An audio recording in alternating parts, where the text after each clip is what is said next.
Starshine. Yes, it's morning where I am. I was asleep when the chapter came out. Let's do the thing.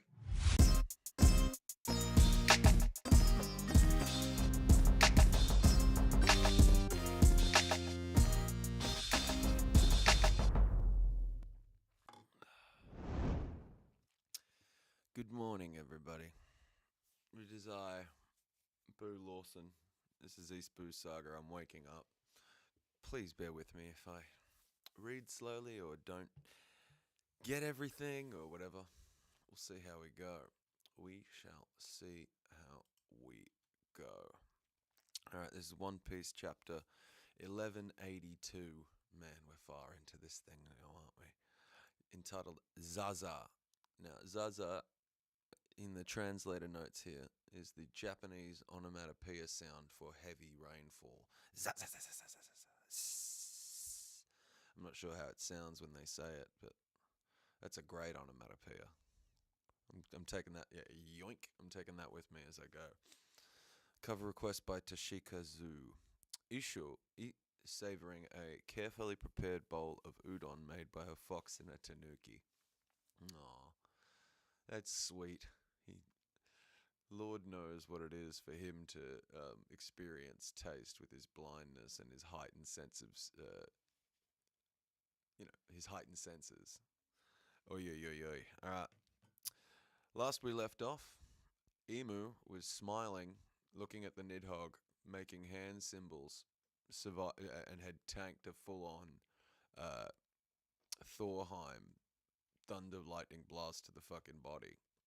Was embedded in the side of the tree. Let's see what we got. This is a translator note from Oda. I had an amazing meal with Nobuyuki Sakuma. When the series ends, I'd love to get a group of guys together and go on a big food tour. Oh, imagine Oda's fucking food tour, man. Bro. Alright. Chapter time. Emu was hit by Loki's Thorheim, but now that's exactly what I was just saying. Here on top, right here up top of the Nidhogg, we see Ragnir sort of jumping about. I still feel his presence.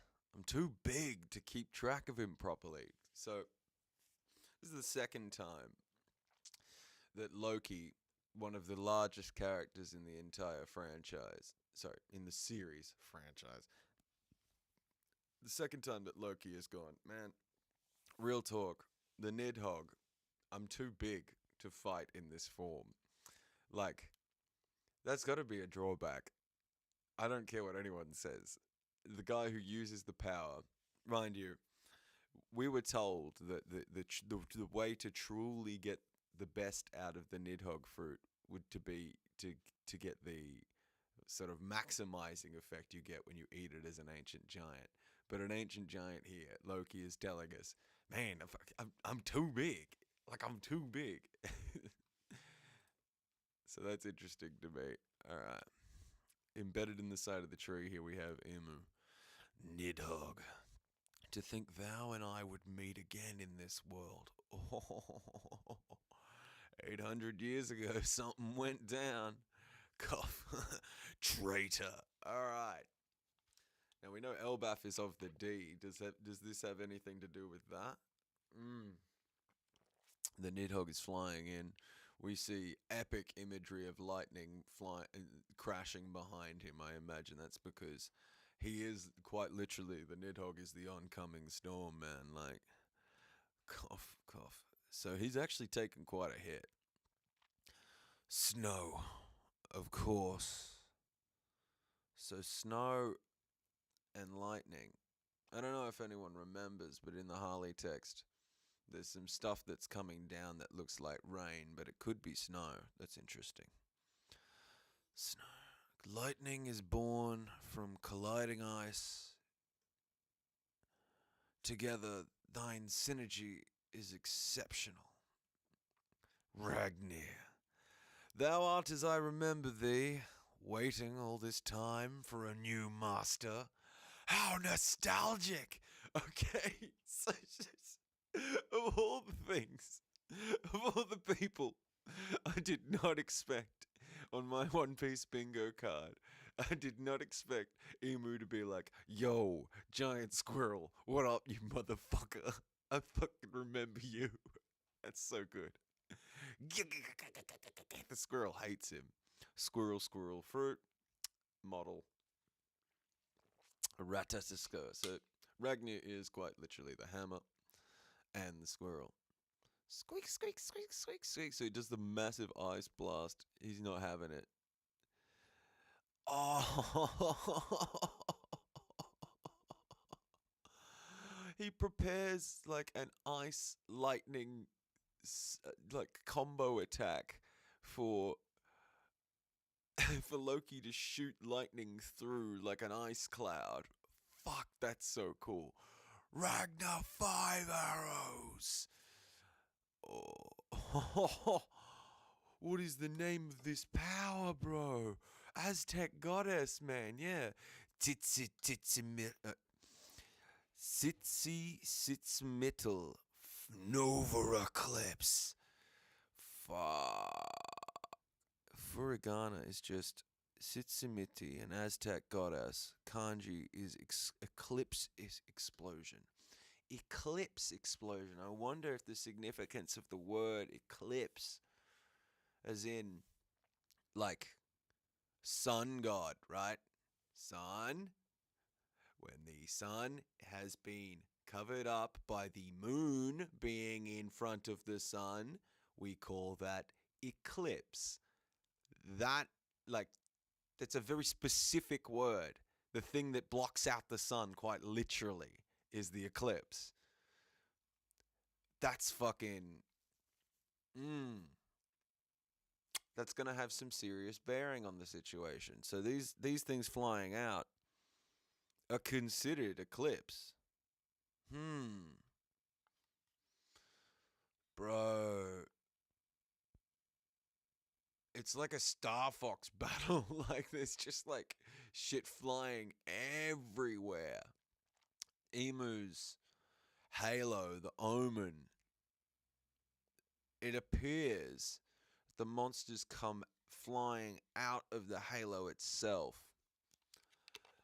Now, they don't have the big scary eyes that are in the halo. They come out and they've got their horns, the horns that you see on the mark of the seal, what do they call it? The covenant that Emu has with the God's Knights. Those are the same horns, same face. Now the Nidhogg, look at the close-up of the Nidhogg's eyes here, bro. He is not having it. Emu's got the hand out. What's going on? What is going on? Bonnie, man, like, scary. Yeah, damn straight, Bonnie. This is fucking terrifying. Like, again, it's Elbaf. This is a giant tree. Look at the scale of the damage. Every chapter I'm going to be saying that in Elbaf. I'm going to be like, think about scale. It's not like I'm going out there to fight. Not against that guy, anyway. Well, you don't want to imagine yourself a future where you have the Nidhogg's powers? Huh? Huh? You can't close your eyes and count to dragon, Bonnie? Huh? Come on. Oh, Vegapunk. Vegapunk's becoming like a parent figure for Bonnie here. This is very interesting. Damn right. It's my job to look after you now. And I won't let that happen. Still, I wonder, who is he? Now, Vegapunk, still, piecing it together. Piecing it together. Who the fuck would this be if he outranks the God Knights? As if a one Vegapunk is piecing it together. Wait. Hold up. Outranks the God Knights, but he's not one of the Gorosei. I suppose it's only natural for a vast 8-century-old organization to have spawned some dark shadows given its history of power struggles. Spawned some dark shadows.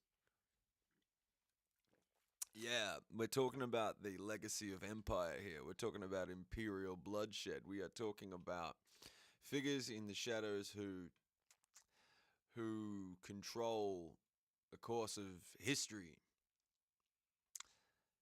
8th century old organization to have spawned some dark shadows given its history of power struggle. Power struggle. Power struggle. That's like it in a nutshell, right? This constant struggle of the haves and the have-nots, trying to get that balance with nature and people right, all across history. Wait, Sanji, your injuries are. I can't back down now, Bonnie-chan. So Bonnie, again, she's a widow girl. She's just concerned for the damage she's seen Sanji take. But alas, here we go. Sanji, I guess I don't need to deal with you after all. So, again, alright, so that's a God's Night sort of acknowledging Sanji's name. I wonder if that's got any bearing on his royalty or anything like that, or if he just knows that he's paired up against him. Why? Why address him by name? They all call him fucking insects and shit like that. That's very interesting. So Sanji's down on the ground after getting his shit rocked by Emu. Where are you going? I'm going to see through the mission I came here for. Can't you tell? My power is overflowing now. So he's saying to Sanji, yo, I just got that Omen supercharge from this here emu over here who rocked up and gave us all the equivalent of dark haki sensu bean, and now we're all supercharged and rearing to go again. He quite literally says, toodles, toodle ooh, ciao. So it continues this sort of diabolical treatment of the God's Knights that Oda has, where they're not really all that serious. A shit ton of them are comedic relief. They are honestly for people tasked with the mission of protecting and carrying out the will of the Great One. They're pretty funny. Now, I didn't realize at first, but when he goes, toodles, he kicks off. And there's literally is that a character? Is that character for two? Like, toodles. Kicks off Sanji and goes flying. Fuck. That prick hasn't given up on kidnapping the children yet? Right. So, he's a loyal dog. A very loyal dog here. Killing him. Just going like, actually, maybe we still can take these kids. Fuck. Sanji! We can't let everyone's efforts be in vain. Come on, give me some yum Sanji action. Usopp and Luffy admire this country. Yeah, this is the Elbaf I admire. And it's my personal duty to protect Elbaf. Mr. Prince, locking in, dressed in his suit of armor, comes flying in, hoping to change the course of battle. Sparks are flying in this battle. Little Pokemon Stadium reference for some people. It's the land of giant beauties. This is like his obsession with mermaids, but now he's like, I like big women. It's the land of giant beauties. You see Vegapunk and Bonnie just, oh my god. All right, the Owl Library. Somebody is a cooking something up. Oda's a cooking something up with the Owl Library. This is some lore time. I'm feeling. I can feel it. To think that this back door led to an underground passage. Mate, if there's an underground passage, Nico Robin is going down the underground passage. That is like no sexual puns about back passages or anything fucking intended. I just genuinely it's like, how many times have we seen, oh, there's just a secret door through here, or oh, I could just go through here or down these stairs. Robin, I'm thinking Skypiea, I'm thinking Fishman Island. It's just like I'm thinking obviously Alabasta, Underwano. Like Robin is like, yo, secret passageway no jutsu. Like this hidden room is unbelievable. You saved the books from fire and brought them here, Biblo. Okay. No need to tell anyone that, Biblo. Just piss off with the books and leave us wondering what's happened to the history of O'Hara and Elbaf for a couple chapters. What's your game? What's your angle? You brought all the books down here. You're hiding it out. Like you're saving them from the fire. That's obviously good, but hello. Secret room under Elbaf. What's the significance of that? What else has been hidden here in the past? Who else has lived here in the past? Come on, if this exists, what does it mean? There are parts of of Elbaf that have been there for fucking years, like the 3,000-year-old laboratory that Vegapunk finds. Thank you. I thought they had all been reduced to ashes. Yeah, you can see that, like the genuine relief on Robin's face. Like, same with Saul. Yeah, I'm grateful too, but I'm starting to see you're more of a mystery than I first reckoned. Yeah, smart giant, former Navy giant. He's doing a little bit of deduction here. He's going, Biblo, what's your angle? What's your game? Who are you? What do you know? Near Western Village, the Sea Cloud Port. Sea Cloud, that's so cool. Tree Canopy, Western Village, Rainbow, Port Entrance. So the rainbow, is that the ones that they paint with those awesome painters the giant have? The giants have painters. These things that literally make rainbows. Bro. Heave-ho! So that's not the Great Eric. What is that? Flying up in the air here. Who's that? Who is that? Oh, dude. Summers. Okay, Summers is taking a ship back because they need another ship to get out of Elbaf. And their first one was destroyed. Okay. Okay, hello there. Summers here. No, wait. Make that Super Summers. Okay. There's a buff. The Halo has an unofficial title now. It's the Super Halo. And Summers is Super Summers as a result of the recharge of the buff that he's received from the Omen powers, the Marquee powers that Emu has imbued them with. I found a suitable giant's ship. Get the brats over here in the next 5 minutes. We got another time. We got another timer. 5 minutes. I just put up 10. Sorry, 5 minutes. I can count to 5. Western Village. The tavern. Look at the forest. It's a war zone out there. It is. Like, you got giant, like, scary looking demons flying around in the sky, fighting against, like, thunder ice blasts, Ragnar 5 or whatever it was that Loki called it. Okay. It was a clean cut, so this treatment should reattach your fingers. But it'll take a couple months to heal completely. Oh, Chopper's reattaching.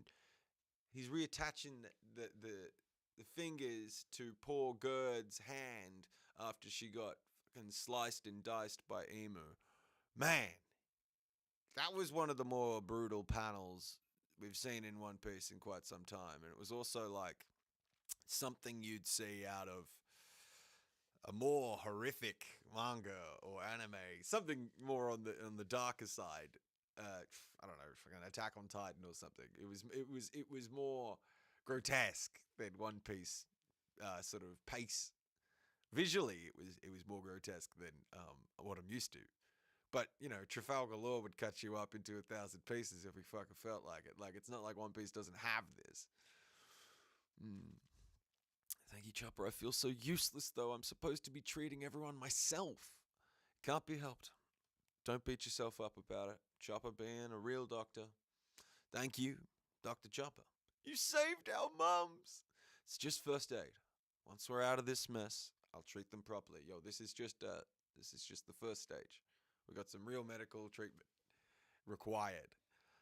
Is this a dream? My top idol's fingers were severed.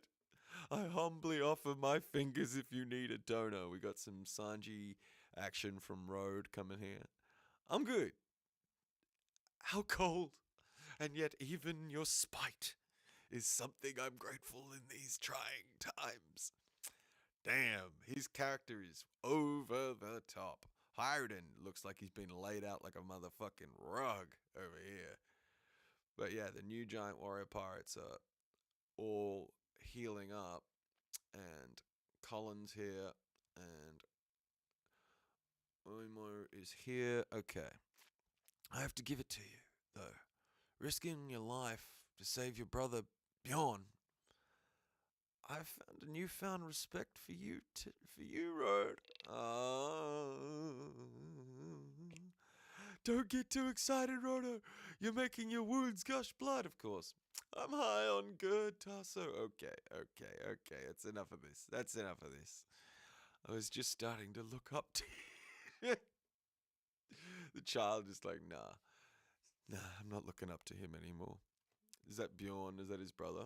I think so. Okay. Anyway, Western Village, near the port, Zoro's group. Now, from memory, Zoro is a little bit excited at the prospect of cutting up anyone who is still Domi Reversi'd because, he gets to kill him and they come back. Sorry about this, Goldberg. It'd take too long without a giant's longer stride, so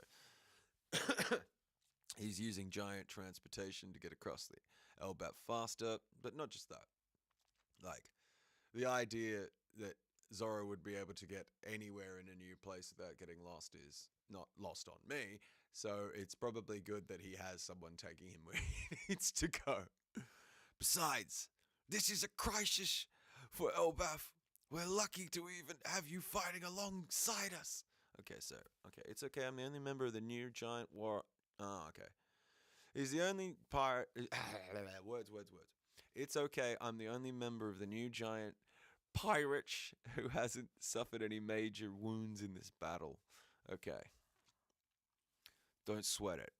Our captain's motto is basically, my friend's country is my country. Oh, that's so good. My friend's country is my country. That is also, like, real talk. It's very Japanese. Just think about all the times you've seen in, like, a World Cup soccer game, like, the Japanese come and clean up the stadium. My friend's country is my country. No wonder Hiruden pledged himself to him. But what's with those black flames? They turned into steel bullets and explosives, and those knights we beat seem to have powered up. Yo, the black flames. Zoro's like, is this how, like, he's identified, okay, this is the source of their power. Look at him. They turned into steel bullets and explosives. He's chucking the bullets up in his hand. That's so cool, bro. If we don't wrap this up soon, it's going to get real ugly. Zoro's working out that Imu seems to have the ability to take Maki and turn it into physical form, to take spiritual energy and turn it into tangible, real things. He turned black flames into steel. He he created something out of nothing in a sense. Sort of. Western Village, Port. Summers. Summers! I've gone and done it now! I summoned something insane! Oh, this is gonna be fucking awesome. Okay, this is gonna be awesome. So it sounds like Killingham fucked up. He accidentally let something out of the bag. I'm afraid. I accidentally summoned what I'm most scared of. I just got carried away. What the fuck is this gonna be? You stupid idiot. That thing is terrifying for all of us. Oh fuck, what is this gonna be? Well, it's a dream demon, so probably?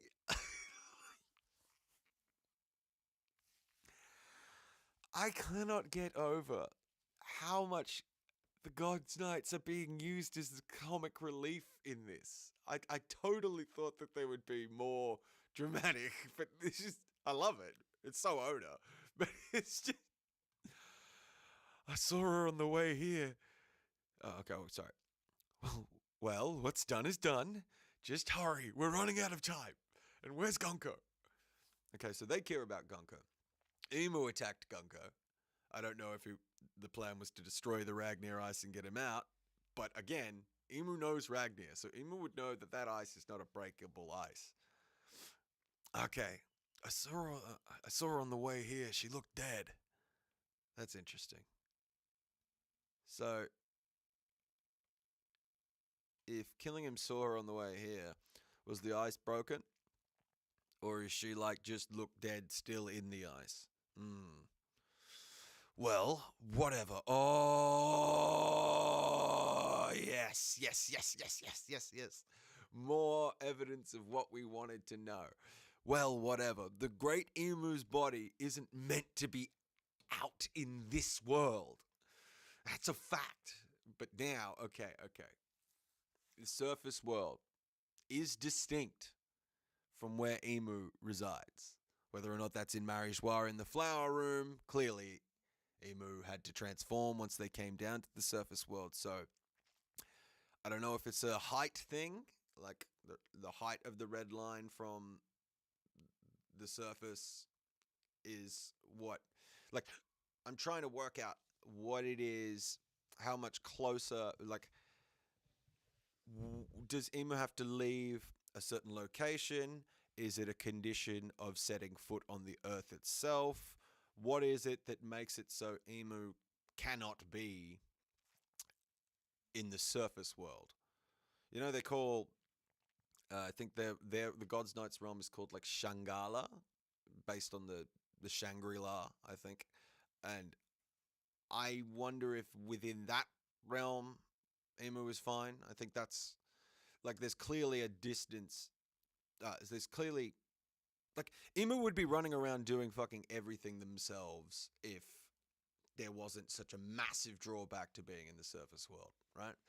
They all of the Gorosei lost it when emu said that they were going down to begin with.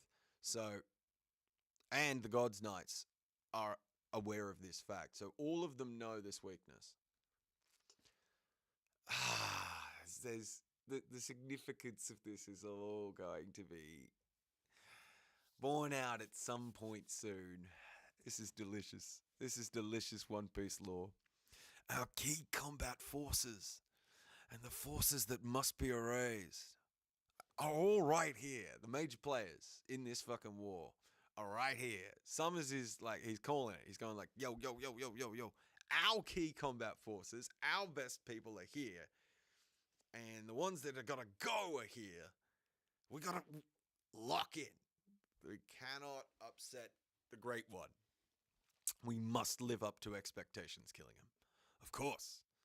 Sounds more like Killingham's greatest nightmare is not living up to expectations. Alright, Western Village. It's raining cats and dogs all of a sudden, so it's pissing down. It's absolutely pissing down, which is good for the fire, but not good for everything. The water's gonna flood the inside. Don't let the injured get wet. So we've gone from flames, raging flames all over fucking Elbaf to water that's coming down so quickly it could flood. Go! Capture those brats. All right. So here we have.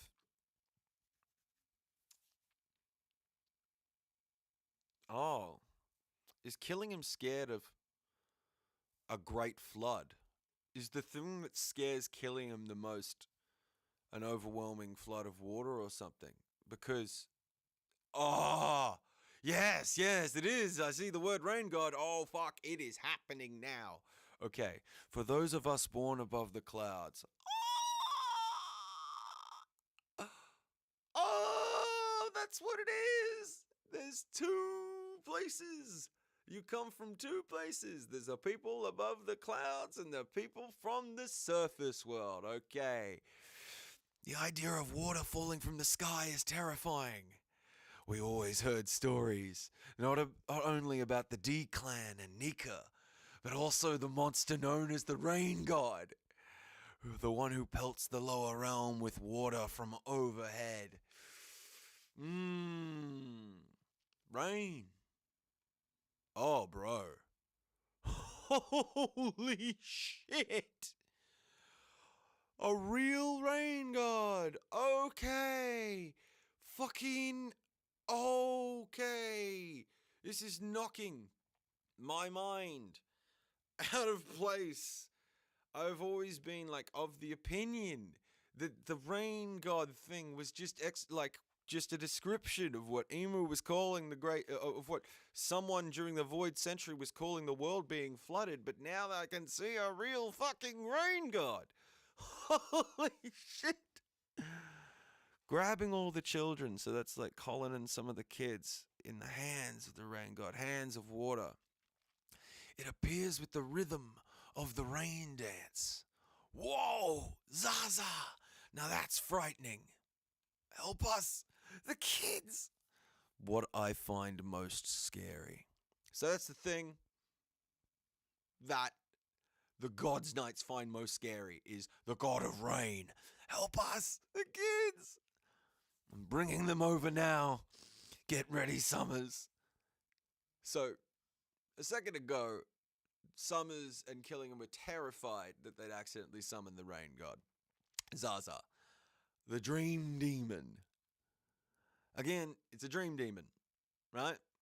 So the question of whether or not it's sort of rooted in reality is up for debate, right? Like when we saw the kids and what they found, what I find most scary, right? Things were appearing that weren't necessarily like real things. They were extensions of interpretations, like the kid who saw a giant version of his mother as a demon or whatever, like because he found his mother scary, right? It's not like there is an actual scary demon mother. That's just how the kid interpreted it, so it was able to exist. I don't know that there is necessarily a real rain god. I'm still in the camp that I don't know if there's a real rain god. It's just that what I find most scary is the overwhelming force of the rain coming down, and that manifests as what I think is a god. Maybe that's it. I don't know. Like, this might be the extent to which a rain god exists outside of stories told. You know, this is so interesting to me. The monster known as the rain god who pelts the lower realm with water from overhead. The idea of water falling from the sky is terrifying.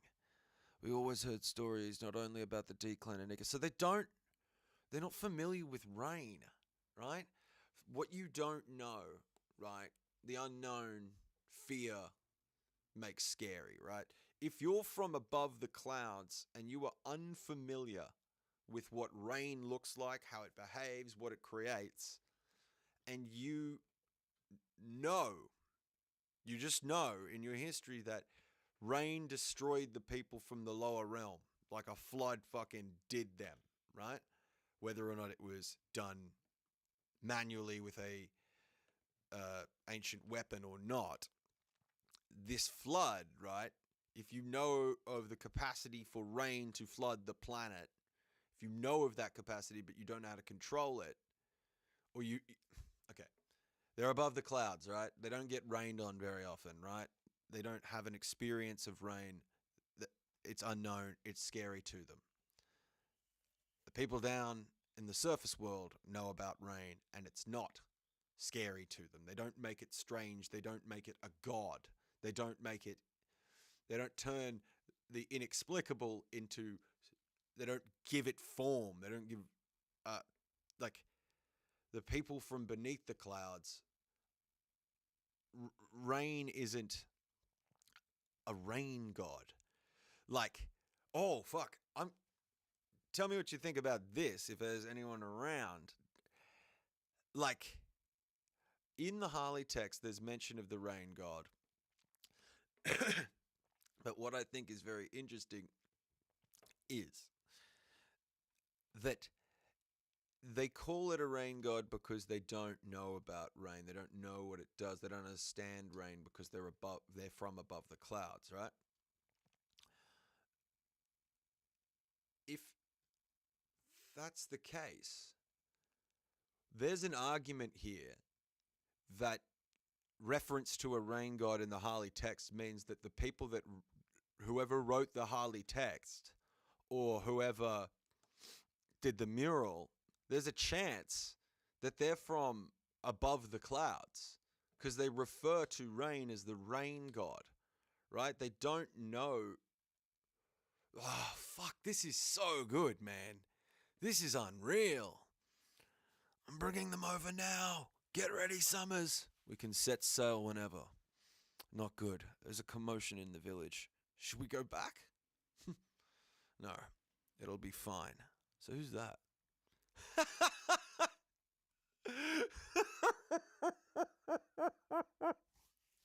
Cesaro and Sanji, like passing ships in the night, are jumping around Elbaf trying to put out fires and deal with bad guys. Zoro screams out at Sanji, "Hey, don't screw this up!" And Sanji goes back, "Right back at you!" The race to save Elbaf. Now remember, these two both know how important this is to Luffy and to Usopp. Sanji literally in this chapter was screaming out how important it is. Fuck. Alright. Now there's just going to be endless speech from people about this rain god action. For me, I interpret this as like the rain god. I still don't think there was necessarily ever a real rain god. I think when you're a child, you come up with stories to explain things, or you don't even have to be a child. Like, I think you come up with stories to explain earthquakes. You say the god of the earth became enraged. I say massive volcanic explosions of lava and darkness and pyroclastic flow. I think they can be called the serpent of hellfire, which released death and darkness, shrouded the world in death and darkness in the Harley texts. But when I look at this, the rain god, I always assumed in the Harley text the rain god was Emu flooding the world using ancient weapons, some way or another. Now I'm looking at this and I'm going, is the rain god simply a flood, however it was started, man-made or not man-made, but because it's so much rain and it's being seen from the perspective of someone who lives above the clouds, that's why it's a god of rain as opposed to just rain? Like, I think it's being called a god of rain from the perspective of someone who lives above the clouds, because the monster known as the rain god, for those of us born above the clouds, the idea of water falling from the sky is terrifying. He's literally explaining it to us. He's saying water is unknown and scary to us above the clouds, so we created the rain god, right? That's the explanation for what rain is. I don't know what this is. It's scary and I am afraid of it. The fear allows me to personify it and explain it in terms of a rain god. How many times in One Piece has it been said to us that if you can perceive of it, it is physically possible for it to become real in reality? Vegapunk talks about how devil fruits come into existence. When the Saint Brisk comes flying out of the sky when they're going up to Skypiea, the quote that appears on the page is, anything that is possible. What is it? Anything that's possible in thought is, if anything that can be thought of is possible in reality, right? I think this rain god is literally able to exist, one, because of Killian's imagination. As a person from above the clouds, rain is anthropomorphized or whatever, is personified, is made a god or a goddess of rain, Zaza. But I don't think such a thing is real. So Nika, by extension, if we're doing these gods are natural processes, the sun god, Nika, could the sun in question be at the center of the earth in the Harley texts? They said they touched the forbidden sun. Now that could be studying uranium or splitting the atom. That could be solar power. That could be digging to the center of the core of the planet. Our forbidden sun, our molten fireball at the center of our planet.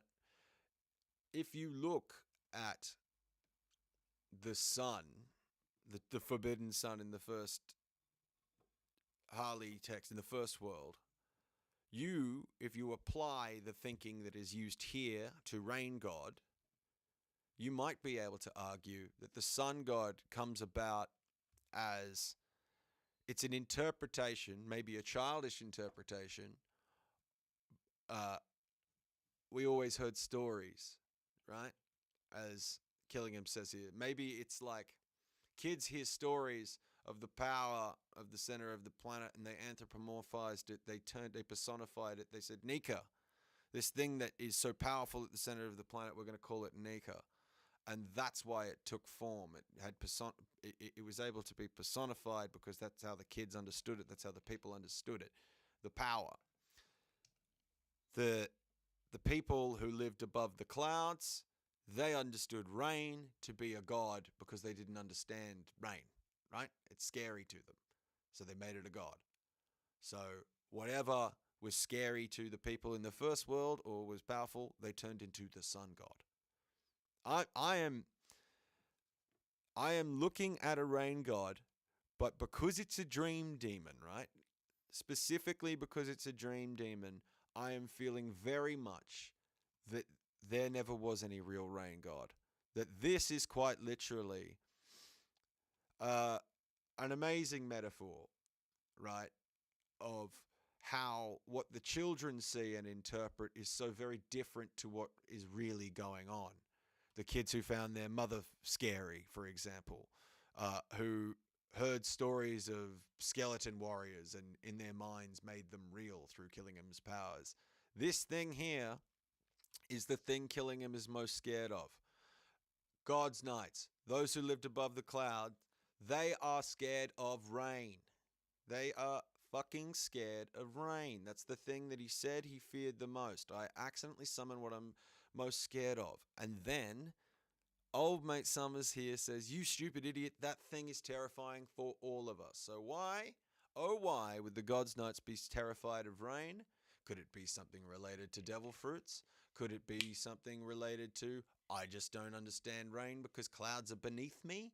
Who knows? But now I'm seeing all of the gods as extensions. As I'm feeling more strong in my theory that there is no god of the earth.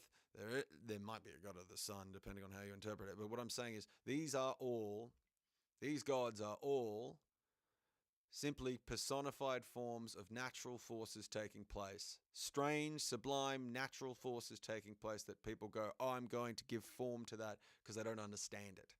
I don't understand earthquakes, so it's the god of the earth. I don't understand rain, so I'm calling it the god of the rain, etc. Right? And it's always from the perspective of I don't get that. Right? These guys are above clouds. They don't know what rain really means, what it really means to rain. They just know that it pelts the lower realm. You know, that it's just this constant barrage. Very interesting. Fuck, this is awesome. What else did we have that complete? Very importantly, Ragnar was there when Emu got fucked around, right? Because we know he did. Because he calls Nidhogg a traitor. So the original giant king, the original user of the Nidhogg power, screwed Emu around, hid the Nidhogg fruit, right? Made sure that Ragnar would be handed down, or would be protecting the Nidhogg fruit from generation to generation. So my understanding at this point is, my going theory is that whatever the ancient giant was that was a traitor in Emu's mind, whoever it was, let's just call them Elbaf for now. Let's say their name was Elbaf. Elbaf, back in the day, betrayed Emu and made it so the hammer would be there for someone to inherit the will one day. What's interesting to me is, did those guys 800 years ago, Joy Boy, Elbaf, whoever it was, did they know? Did they know this day was coming? You know, when Roger gets to the final island and he reads the One Piece, it says Roger laughed and he says, "We were too early. Oh, Joy Boy, I wish I'd been born in your time." Did Joy Boy also know they were too early? Like, how did they know that 800 years from when they were, there would be a Luffy who could be, who could take the Hito Hito no Mi model Nika fruit and use it? How did they know someone would be able to handle the Nidhogg fruit? All of this is very interesting to me. Did they have prophecies back then, or was it just a plan? One day, just like our good friend Rock said, "I'll be back." What was it? What exactly brought about Emu's understanding that the Nidhogg is a traitor, right? Elbaf is of the D. The Nidhogg is a traitor, and he knows Ragnar, right? So 100% Emu knew the old user of the power and considered him a friend. So when everything that went down during the Void Century went down, is it the case that the giants pulled a fast one on Emu and the 20 Kingdoms? Oh, we had the giant power, we had these guys on our side, and then Ragnar and Elbaf pulled a fucking switcheroo, and Emu was left like, oh my god. Oh, there's so much fun stuff in this chapter. This is such a good, rich, delicious chapter. Is it break week after this? Because I heard Oda's schedule was... No. I think there's a chapter next week. Oh, no, break next week. Fuck. Okay. Doesn't matter, we got plenty to talk about. Oh my god. Oh my god. Yes. Oh, hello. You in the comments. I'm sorry I didn't see your stuff. I too love Saint Nerona Emu. I love how dramatic Emu is. Emu's like... I'm still getting the vibe that Emu is like almost a young adult. Like, he how he calls people traitor and how he speaks, right? Emu speaks like a young person thinks royalty speaks. That's how it feels to me. Ah, God.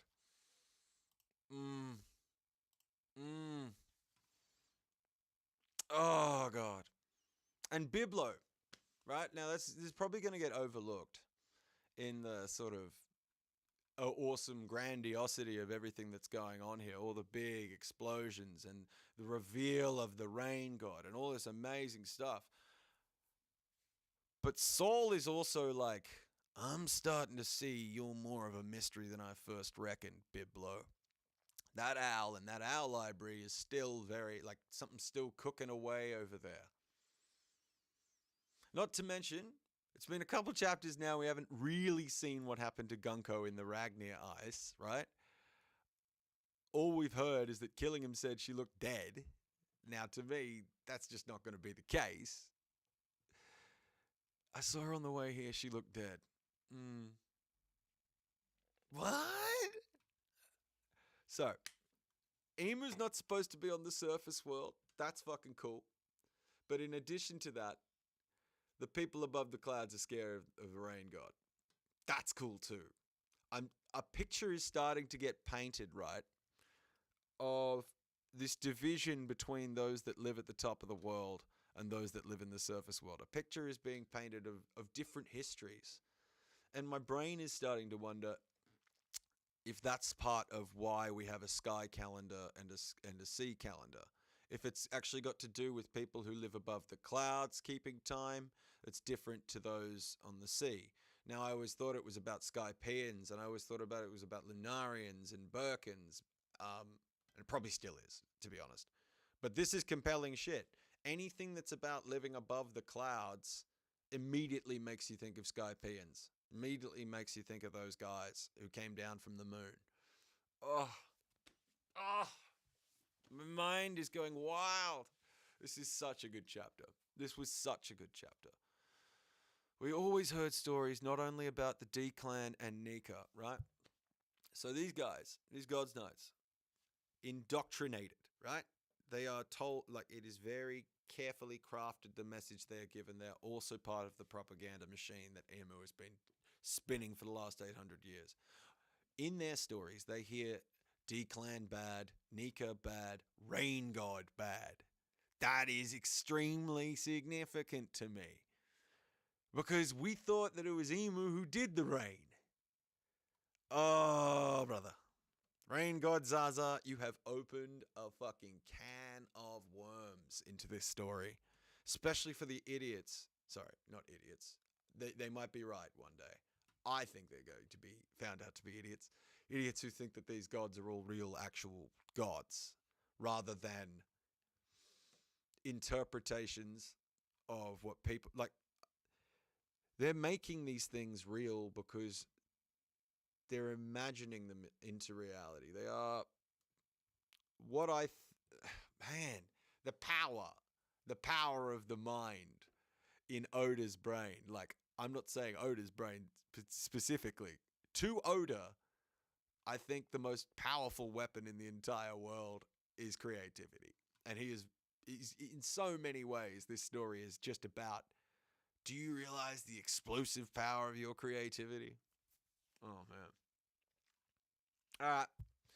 And on that, on Zaza, I will leave it. Thank you so much for those who joined us this week. Oh, my God. What a stream. Please like, subscribe, send abuse. You know how it is. Thanks so much. Ciao.